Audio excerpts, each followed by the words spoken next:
फिर इन दोनों नंबर्स की मल्टीप्लाई कर लेंगे जो आया है हमारे पास। तो 2 2 3 3 8। तो इसका मतलब ये हमारा क्या निकल गया यहाँ पर, एलसीएम निकल गया। अब देखो इस मेथड से इतना इजी हो गया ये, नहीं तो फिर और ज़्यादा लेंदी हो जाता। अब आ जाते हैं नेक्स्ट क्वेश्चन पर। अब ये जो फिफ्थ है ये सबसे ज़्यादा इंपॉर्टेंट है इस एक्सरसाइज का क्वेश्चन। 3 मार्क्स में, 2 मार्क्स में तो आएगा नहीं, 3 में ही आएगा।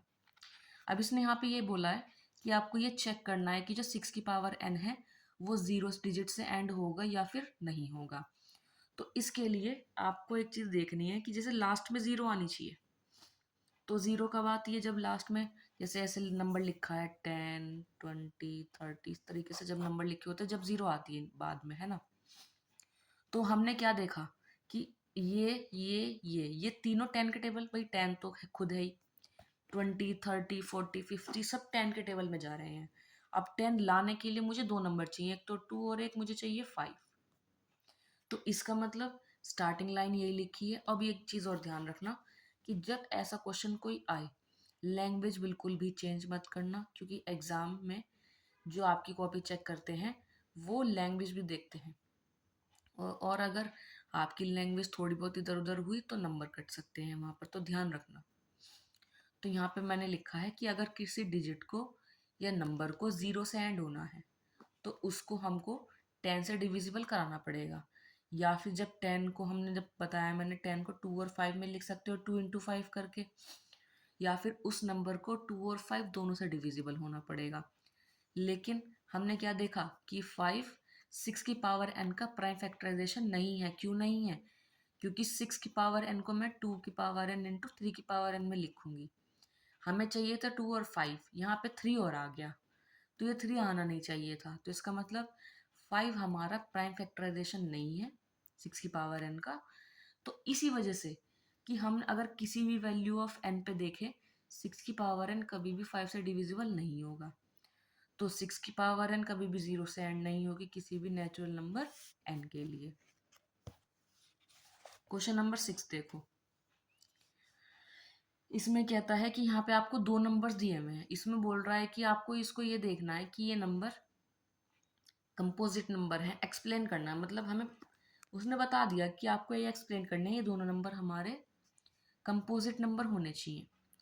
तो अगर याद हो जब 6th क्लास में नंबर पढ़े होंगे तो वहाँ पे हमने दो नंबर्स पढ़े थे, प्राइम नंबर्स और कंपोजिट नंबर्स। अब प्राइम नंबर्स वो नंबर्स होते हैं जो सिर्फ 1 के टेबल में या फिर खुद के टेबल में आते हैं, और कंपोजिट नंबर्स वो होते हैं जो जिनके ज़्यादा फैक्टर्स होते हैं। तो इसका मतलब हम ये कह सकते हैं यहाँ पर कि जो प्राइम नंबर्स हैं उसके सिर्फ दो फैक्टर होंगे, 1 और वो नंबर खुद। बट कंपोजिट नंबर के दो से ज़्यादा फैक्टर्स होंगे। तो यहाँ पे हमें इन शॉर्ट ये दिखाना है कि ये जो नंबर यहाँ है और ये वाला, दोनों के जो फैक्टर्स हैं वो दो से ज़्यादा हो जाए। 1 और वो नंबर तो रहेगा लेकिन उससे अलग भी हमारे पास फैक्टर्स आने चाहिए, जब भी हम उसको कंपोजिट कहेंगे। तो मैंने यहाँ पे शुरू में भी वही लिखा है कि जो प्राइम नंबर्स है वो 1 और खुद से ही डिवाइड होंगे, लेकिन कंपोजिट नंबर के पास और भी फैक्टर्स होते हैं अदर देन 1 एंड इटसेल्फ। तो हमारा जो फर्स्ट नंबर है 7 इंटू 11 इंटू 13 प्लस 13, तो इसमें आप देखो यहाँ 13 प्लस 13 का मतलब 13 यहाँ पर भी आ रहा है और यहाँ पर भी, बाहर निकाल लिया। तो 7 इंटू 11 इंटू 1, नहीं सॉरी 7 इंटू 11 प्लस 1, क्योंकि बीच में प्लस है ना यहाँ पर। अब 13 तो बाहर चला गया। अब 13 तो की जगह आप चाहे 1 लिख लो चाहे ना लिखो, क्योंकि मल्टीप्लाई बाय 1 क्या ही फर्क डाल देगा ज़्यादा। और यहाँ पे 13 है वो हम बाहर निकाल चुके हैं, तो यहाँ +1 हो जाएगा।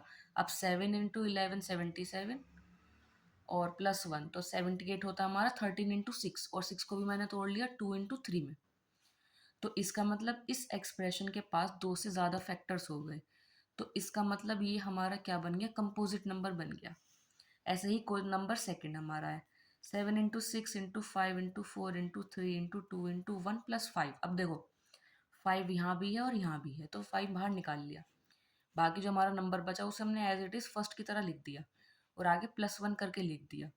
अब इन सारी की मल्टीप्लाई कर ली तो 1008 आया और +1 लास्ट में लिखा ही। तो इसके बाद यहाँ पे 5 इंटू 1009 आ गया। अब हमने एक चीज़ और देखी, जो हमारा 1009 है वो और फैक्टराइज हो नहीं सकता है, तो इसीलिए इस नंबर के पास 1 और इस नंबर से अलग दो फैक्टर और आ गए, एक तो 5 और एक 1009। तो इसका मतलब ये भी क्या बन गया, हमारा कंपोजिट नंबर बन गया। अब इसका 7th क्वेश्चन है जो लास्ट है, उसको और देख लो एक बार। ये कहता है इसमें, there is a circular path around a sports field, Sonia takes 18 minutes to drive one round of the field, whereas, या फिर वाइल जो भी लिखा है क्वेश्चन में, Ravi takes 12 minutes for the same. Suppose they both start at the same point and at the same point go in the same direction. After how many minutes will they meet again at the starting point? अब यहाँ इसने बोला है कि circular path है, दो friends हैं सोनिया और रवि। अब उन लोगों को पूरी फील्ड का एक राउंड लेना है दोनों को, है ना। तो इसने एक चीज कही है कि रवि को तो 12 मिनट्स लगे हैं लेने के लिए एक राउंड, और सोनिया को लगे हैं 18 मिनट्स। अब उन दोनों ने एक साथ स्टार्ट किया था स्टार्टिंग पॉइंट से, तो अब कह रहे हैं जब वो एक साथ स्टार्ट करेंगे तो दोबारा कब मिलेंगे, वो कितने टाइम बाद मिलेंगे दोबारा स्टार्टिंग पॉइंट पे। तो अब ये इस टाइप के जो क्वेश्चंस हैं ना, ये इंपॉर्टेंट हो जाते हैं। क्यों? क्योंकि आपको ये क्वेश्चन पढ़ के ये पता चलना चाहिए कि यहाँ पे आप HCF निकालोगे या फिर यहाँ पे आप LCM निकालोगे। तो यहाँ पे एक चीज मैंने देखी, यहाँ उसने बोला है कि पूरा एक राउंड कवर करके दोनों एक साथ कब मिलेंगे। तो जब दोनों एक साथ मिलेंगे, पूरा राउंड कवर हो रहा है, मतलब सारा का सारा टोटल डिस्टेंस निकालना है। तो डिस्टेंस तो ज़्यादा होगा क्योंकि दोनों का कुछ कुछ टाइम है। तो उस केस में आप LCM लेते हो, HCF कभी नहीं लेते हो। और इस टाइप के RS में भी काफ़ी सारे क्वेश्चंस हैं, ज़रूर प्रैक्टिस करना, क्योंकि ये क्वेश्चंस एग्ज़ाम में भी आ सकते हैं। और दूसरा, अगर आए तो वहाँ पर आपको ये नहीं पता लगेगा कि HCF निकालना है LCM निकालना है, आपके वहाँ मार्क्स कट जाएंगे। तो इस टाइप के क्वेश्चन जो थोड़े बहुत कंफ्यूजिंग हो सकते हैं, उन पर थोड़ा सा नज़रें डाल के देखो, नज़रें रखो उस पर अच्छी तरीके से, है ना। तो अब देखो हमने क्या लिखा है कि भाई जो टोटल टाइम है जो एक राउंड कंप्लीट करने में यूज़ हो रहा है, तो वो क्या है, LCM of time taken by Sonia and Ravi to complete one round. तो वो किसके बराबर है कि जितना टाइम उन लोगों को लगा एक राउंड करने के लिए, मतलब अलग अलग का दोनों का क्या लिया जाएगा, वहाँ पर LCM लिया जाएगा। तो LCM लेना है हमें 18 मिनट्स और 12 मिनट्स का। हमने LCM ले लिया, लॉन्ग उससे लॉन्ग डिवीजन मेथड होता है ये। तो LCM हमारा 36 आ गया। तो इसका मतलब जो रवि है और जो सोनिया है वो दोबारा स्टार्टिंग पॉइंट पे कब मिलेंगे, 36 मिनट्स के बाद। ठीक है, that's all from my side. यहाँ आपकी चैप्टर की एक्सरसाइज 1.1 कंप्लीट हो गई है।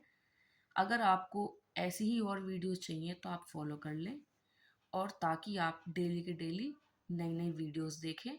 कुछ क्वेरी हो आप कमेंट कर सकते हैं, पूछ सकते हैं, I am available. Okay, so thank you so much, stay tune, and मिलते हैं इन नेक्स्ट वीडियो।